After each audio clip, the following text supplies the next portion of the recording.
Good morning and welcome everyone. हमने clause पे बात करना शुरू की है। Today our topic of discussion is complex sentence having adverb clause of time. Sentence के दो हिस्से होते हैं, सब्जेक्ट जिसके बारे में बात करते हैं एंड प्रेडिकेट उसके बारे में जो बात करते हैं।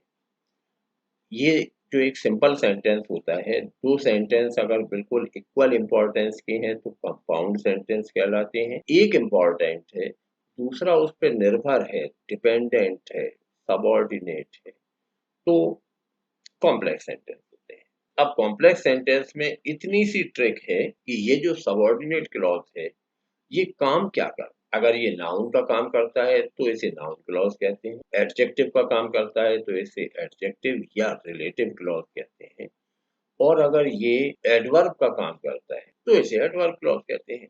समय बताने वाले adverb clause. Now an adverb clause in a complex sentence is, complex sentence में एडवर्ब क्लॉज होता है which does the work of an adverb, जो एडवर्ब का काम करे। बिल्कुल सिंपल है ना, नाउन का काम करे तो नाउन क्लॉज, रिलेटिव का काम करे तो रिलेटिव या एडजेक्टिव क्लॉज, और एडवर्ब का काम करता है then adverb. It may modify a verb. अब वर्ब है तो या तो वर्ब को मॉडिफाई करेगा, मोस्ट केसेस में वर्ब को ही मॉडिफाई करता है। It may modify some adjective, किसी एडजेक्टिव की भी विशेषता हो सकती है, और दूसरे किसी एडवर्ब को भी मॉडिफाई कर सकता है। एडवर्ब क्लॉज वर्ब को, एडजेक्टिव को या दूसरे एडवर्ब को मॉडिफाई करता है, बताता है। Adverb clauses of time are introduced by subordinating conjunction such as, बहुत सारे कंजंक्शन होते हैं। व्हाइल का मीनिंग होता है जबकि या किसी काम के दौरान, जैसे don't talk while she is singing, उसके गाने के दौरान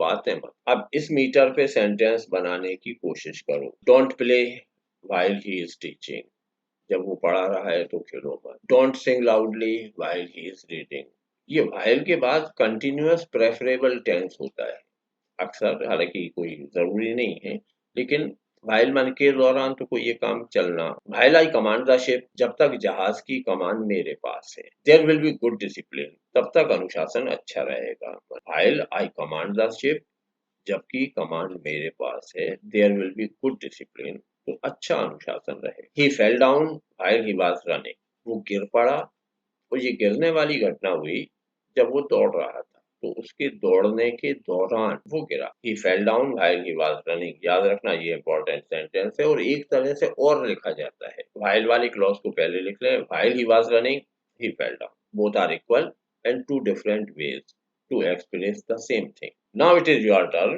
He came to me, it was raining. while से इस सेंटेंस को जोड़ो दोनों तरह से, पहले बीच में while लगा के जोड़ो, फिर इसके बाद while शुरू में रख के जोड़ना, समझ में आ जाएगा क्या करना चाहते हैं। चलो अब he came to me while it was raining. while it was raining he came to me सही है।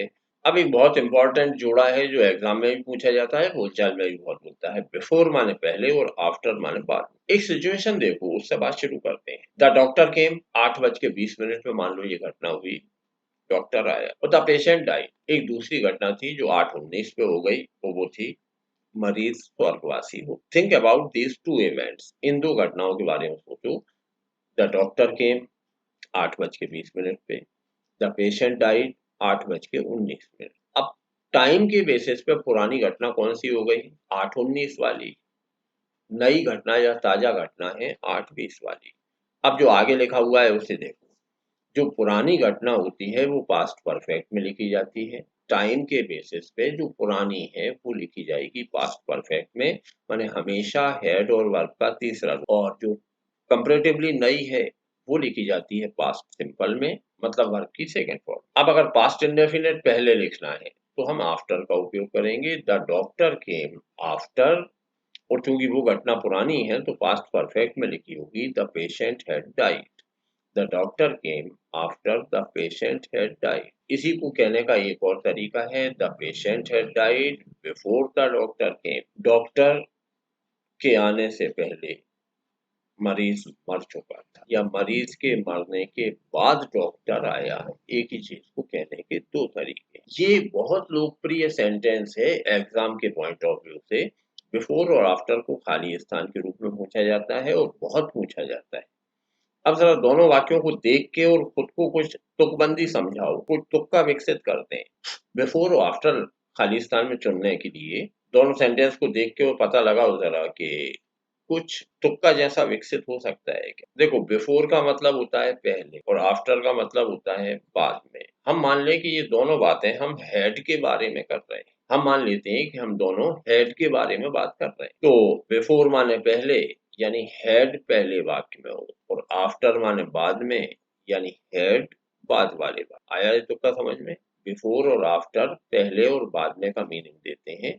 जो दो घटनाएं हैं उनमें से पुरानी घटना हमेशा पास्ट परफेक्ट में लिखी जाती है, कंपैरेटिवली ताजा घटना सिंपल पास्ट में लिखते हैं। पास्ट परफेक्ट माने हेड और क्रिया का तीसरा रूप होता है। पास्ट इंडेफिनिट माने वर्ब की सेकंड फॉर्म होती है। तो अब अगर वर्ब की सेकंड फॉर्म पहले ले लेते हैं, द डॉक्टर केम, तो फिर आफ्टर के बाद अगला पास्ट परफेक्ट में जाएगा, द पेशेंट हैड डाइड, या the patient had died before the doctor came. After खाली है तो अब पहले वाले सेंटेंस में सोच के बताओ, the doctor came blank space the patient had died. अगर बिफोर और आफ्टर दोनों विकल्प होते तो आफ्टर क्यों चुन रहे हैं। इसके नीचे वाले सेंटेंस में देखो, द पेशेंट हैड डाइड खाली स्थान द डॉक्टर केम। बिफोर और आफ्टर दोनों विकल्प हैं तो भी आप बिफोर क्यों चुनना चाहते हैं, यहाँ वो तुक्का लगा के देखो। एक दूसरा तरीका होता है, आफ्टर को लिखा रहने देते हैं, केम को खाली करते हैं, द डॉक्टर खाली स्थान after the patient had died. विकल्प में दिया जाए कम, केम, कमिंग। कैसे भरते हो अभी तक ये खाली स्थान, सब बोल बोल के देख लेते हैं। जो जमेगा, जो अच्छा लगेगा वो सही है। तो अब डॉक्टर केम भी सही है, डॉक्टर कमिंग भी अच्छा लग रहा है, कम भी अच्छा लग रहा है, तो भगवान का नाम लेके किसी को कर देते हैं। ऐसे नहीं, देयर आर सर्टेन रूल्स, कुछ नियम होते हैं जिनसे भरे होते हैं। अब आफ्टर के बाद पास्ट परफेक्ट है तो पहली वाली घटना किस में आएगी, पास्ट इंडेफिनिट में, मतलब कम का सेकेंड फॉर्म आएगा। तो the doctor came after the patient had died. इसी में आगे सोचो, पेशेंट के बाद खाली स्थान दे दें, the doctor came after the patient और खाली स्थान।